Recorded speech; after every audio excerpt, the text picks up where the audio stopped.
الرحمن الرحيم الحمد لله رب العالمين maanta bisha markaasna dareemada waxay maraysaa maalinkii sagaalaad maanta waxaan soo booqanay maamo naafa ah ku sugan dowladda magaalada Muqdisho gaar ahaan degmada Kaxda waxaan rabnaa maanta maamo Caash Ismaaciil Barre oo soo wakiilatay inaan gaarsiiyo raashin karsan ku afur lahayd maamada halkan ku sugan sidoo kale lacag way soo wakiilatay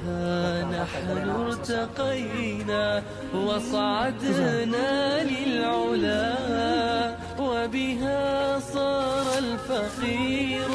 له حلم وهوى وبها فرح الضعيف وتدنى وارتوى maamada waatana waa soo gaarnay maamo Naciimo deeqdiisu markada waatana لكن خارجين عملنا نيد وحاكم كان كوكيلة marka maamada waxa la yiraahdaa maama Caash Ismaaciil Barre ayaa la yiraahdaa maamada dakhli soo dhiibatay waxay joogtaa dalka dibadiisa ay joogtaa waxa ka xanuunsan wiilkeeda ka xanuunsan sidoo kale waxa jiro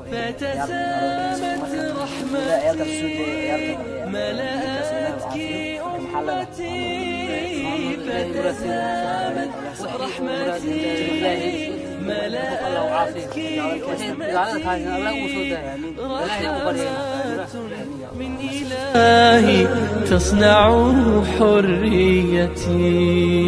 رحمات من إلهي تصنع حريتي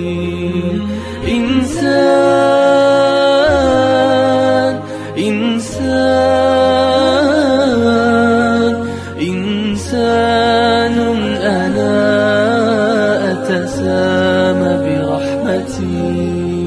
أتسامى برحمتي